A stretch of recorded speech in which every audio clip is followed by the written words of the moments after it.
If you have the time, if you have the drive, and you're really passionate about it, do it, because passion is takes you halfway there. Welcome to Honest E-Commerce, where we're dedicated to cutting through the BS and finding actionable advice for online store owners. I'm your host, Chase Clymer, and I believe running an online business does not have to be complicated or a guessing game. If you're struggling with scaling your sales, Electric Eye is here to help. To apply to work with us, visit electriceye.io/connect to learn more. Now let's get on with the show.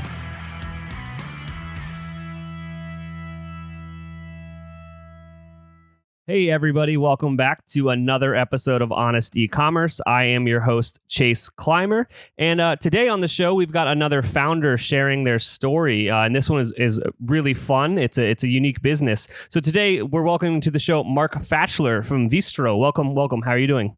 Good. How are you? Glad to be here. Oh, it's fantastic. So as we're recording this, we are 1 week away from Black Friday, and right before we were talking about how much fun we're having getting prepared for that. So let's talk a bit about Veestro before we kind of talk about your history. So you're the leading plant-based meal delivery company in the U.S. Talk a bit about kind of that business model and what you guys are doing and how you're servicing your customers. Great. So we make fully prepared plant-based meals. So it's a little bit different from what most people are used to, which is, they send you the ingredients. We send you the complete meal. You just have to heat and eat. It arrives frozen. You just keep it in the freezer and eat it whenever you want. So you don't have to worry about it going bad. So it would create less food waste. Most of the ingredients used in our meals are organic. We don't add any preservatives, and we try to balance them as best as possible. So that you get everything you need with every meal. That's awesome. So some of your competitors out there are some of those other kind of direct consumer box companies, but you kind of found your own little niche with the plant-based options. Yes, a couple of different little spaces that there's not a lot of competition. One is plant-based, and the other one is, like I mentioned before, frozen.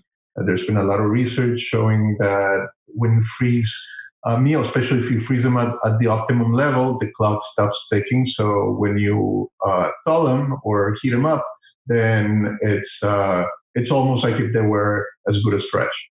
Oh yeah, absolutely. So are these options, are they both vegan and vegetarian, or do you have kind of both? So everything that we make is 100% plant-based. So absolutely no animal products, no dairy, no meats. No fish, and not even honey. Absolutely. That's kind of writing your marketing message there a bit. So let's go back to before Veestro. You were an investment banker. Tell us about that and how you kind of transitioned to starting this company. Yes. So I worked in investment banking and private equity before starting the company. And I was struggling because I was working very long hours. I would get home really late at night. And all I wanted to do was eat something quick so I could go to bed. I made a lot of really bad choices, ate tons of frozen meals from the supermarket and frozen pizza. And a lot of that stuff has a lot of preservatives and ingredients that I couldn't even pronounce. So I started looking for healthier, convenient options, and there weren't that many out there. That's why I decided to start something on my own. Yeah, I think that's the origin story of a lot of businesses is I was trying to solve a need for myself. And then I realized a lot of other people probably had that same need. That's exactly right. So what was the first iteration of the product? What was the MVP product that you were kind of coming to market with first? Well, I was a little aggressive with the way I wanted to do things. So basically, I set up the company. I recruited my sister, who is great at marketing. I knew that I was going to need somebody in marketing. My background is finance and operations. So she joined the company, and we hired an amazing chef that created about 20 recipes, and we launched with those 20 recipes. Most of those recipes are still available in our menu. Right now, we have about close to 60 different meals to choose from. So you said it was a little aggressive. What was the aggressive part of that launch strategy? Well, I didn't start with just 2 or 3 products. I figured that if in a business like this, if you want people to keep coming back, you have to give them variety. So I we did some research on the menu, but most of it was our chef's creation that did it all for us. That's awesome having great team members on your team. We got very lucky from the start. We got very lucky with the people that have joined the company. So when did you guys start the company? The website launched in May 2013. I started working on it about 12 months before that. And we've been in business. We've been in business for about 6.5 years. Awesome. So when you launched the first version of the website, was it an e-commerce website, or was it a little more of an old school system to kind of acquire the products? Well, I didn't know much about e-commerce when I started this. I figured that I would learn along the way, and it was very difficult, but we got through it. Our first website was launched on Magento, and it was very complicated. We didn't have a programmer or a developer to help us out with changes, so we had to hire a company to do it for us, which started getting very expensive. And then about a year later, we decided to change to Shopify, which gave us the opportunity to make the changes ourselves until we were able to afford a developer. That's what we hear a lot is some of the systems that are out there are just a bit too complicated to maintain yourself. Obviously, if you want a big functionality change or something like that, you're usually going to hire out. But just the maintenance of the site, swapping out some pictures and some copy, it should be user friendly for just someone to get in there and do it. Exactly. If you're paying somebody to do the basic things, you're going to go out of business very quickly.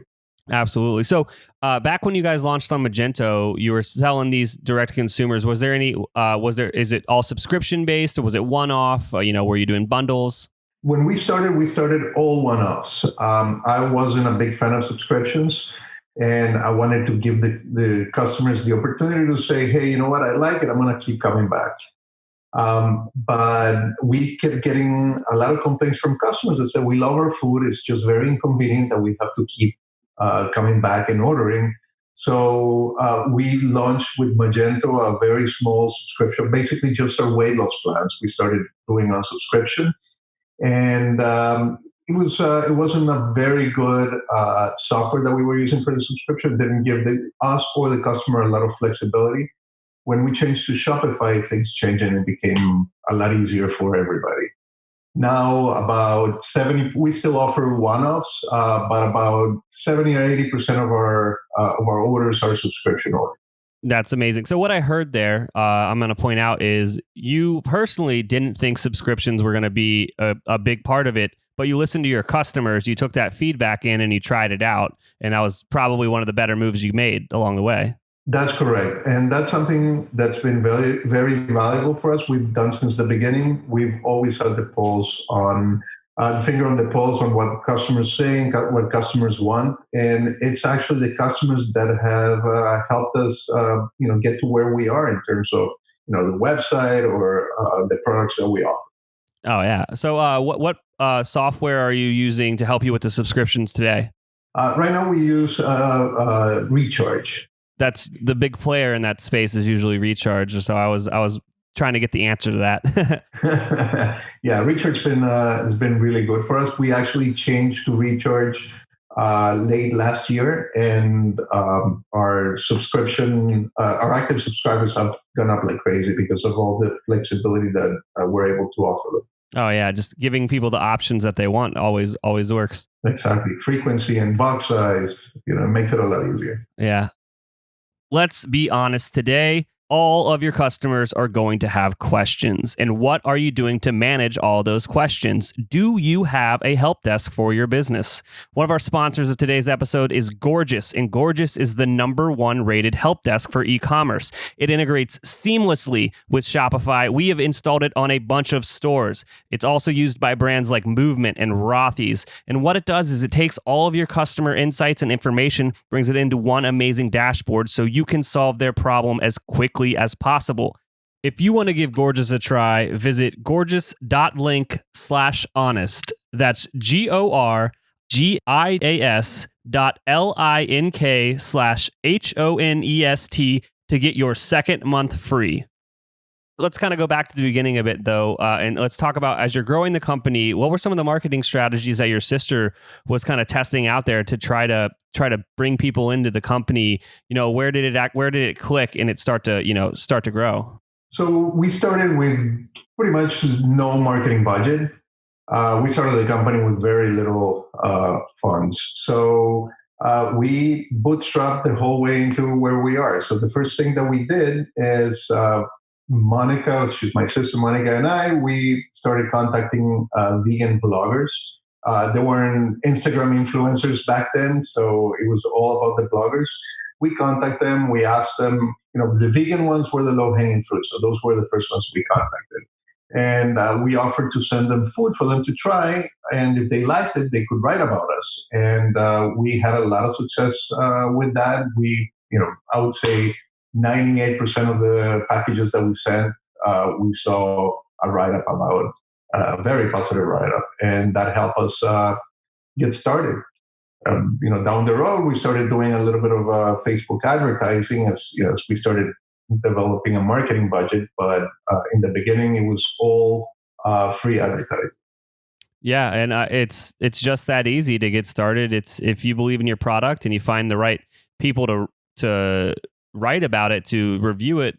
I mean, you hit the nail on the head there. You're like, all right, our audience and our market are going to be probably vegans and vegetarians. Like, we need to find a source that will, that like, where is our audience looking for information about that? And then you find those bloggers and you reach out to them. It's a pretty easy strategy to clone into any small business. Yeah, and then once you run out of vegan and vegetarian bloggers, you move into busy moms, people with allergies. You branch out into different segments that could maybe a little bit smaller, but you start getting more and more write-ups, and at the end, helps the business. Oh, absolutely, and you got to diversify over time. You can't put all of your eggs in one basket, as they say. So these days, what's kind of like the marketing mix look like these days? Right now, we do a lot of paid social, paid search. We do tons of affiliates. We do some print, very little, only when it's very targeted, and we do some influencers. We've tried bigger influencers. Usually, the micro influencers work best for us. I've heard that a few times. And we've tried podcasts. Right now, we're at the point where we're venturing into channels that we haven't tried before because of budget constraints. And some of them work. The investment's a little bit higher, so we try them out. If they work, we continue doing them. If they don't, then we just stop. Yeah, well, like you said, podcasts. Obviously, our audience is a bit more on the technical side or entrepreneur side, but I'm sure that there are some that will be curious about the products that you have to offer. Yes, definitely. I would hope so. Absolutely. I mean, I know that my business partner is a vegetarian. He's been on the site before. Oh, great. Well, we're going to have to send you some food. I'll let him know. He'll be excited about that. I'm on the other end of the spectrum, though, to be honest. I'm more of a carnivore, I guess. Well, the beauty about this is that you don't have to be one or the other. You can eat both. That's actually true. That's absolutely true. A lot of our customers, they're meat eaters, but they do understand that there's a healthier way to eat, but they don't want to sacrifice what they like. And we're fine with that. The more plants you eat, it's better for you, it's better for the planet, and it's better for the animals. But you don't have to be 100% one or the other. Yeah, you sound just like Sean. He's like, you got to put some in your diet, bud. You're getting up there. Yeah, exactly. And once you put some in your diet, you're going to see that you're really not sacrificing that much. Oh no, not at all. So you guys are cooking along. There you're starting to see some wins with these bloggers. Let's kind of talk about the other side of the coin. What was like one of the biggest learning mistakes, I guess. There's always some that always stand out when you're growing a business. Just to see if anyone else you can help anyone else avoid it. Well, the biggest mistake that we made, and that's this was my first business that was taking off. I started a business before, but I left before we got to market on that one. But the biggest mistake that I would say is that I started the business and I didn't set money aside for working capital. I assumed that when we launched the company, I would send an email to all my friends and Facebook message everybody in my contact list, and everybody would come in and buy, and we would get started. And that didn't work out the way I expected. We didn't get one order from any of my contacts. So, it was a little scary. I had payroll and I had rent to pay. And so the first few months was a little scary. And then the other mistake is that when you get an opportunity to raise funds, raise as much as you can, because it's very time consuming.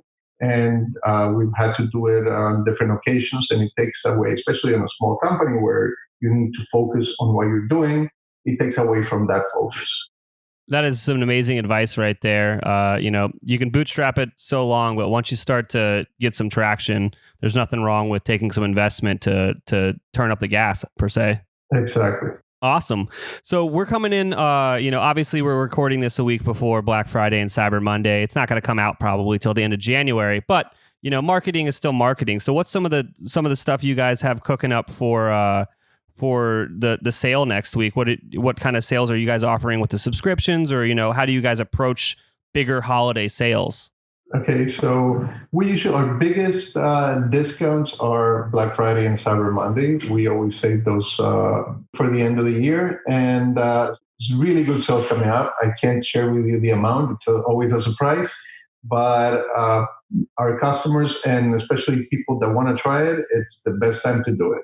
Awesome. Cool. Well, is there anything that you want to share with our audience before I let you go today?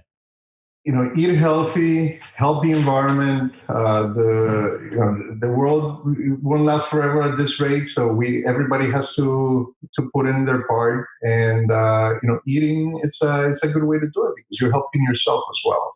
On the entrepreneurial side, if you have a really good idea, and everybody tells you don't do it, if you have the time, if you have the drive, and you're really passionate about it, do it, because passion takes you halfway there. That's it. You just got to get started and keep doing it. Exactly. Thank you so much for being on the show today. If anyone's interested in learning more about Mark or about Veestro, you can just visit Veestro.com. Thanks, everybody, and tune in next week. Thank you very much. I cannot thank our guests enough for coming on the show and sharing their journey and knowledge with us today. We've got a lot to think about and potentially add into our businesses. Links and more information will be available in the show notes as well. If anything in this podcast resonated with you and your business, feel free to reach out and learn more at electriceye.io/connect. Also, make sure you subscribe and leave an amazing review. Thank you.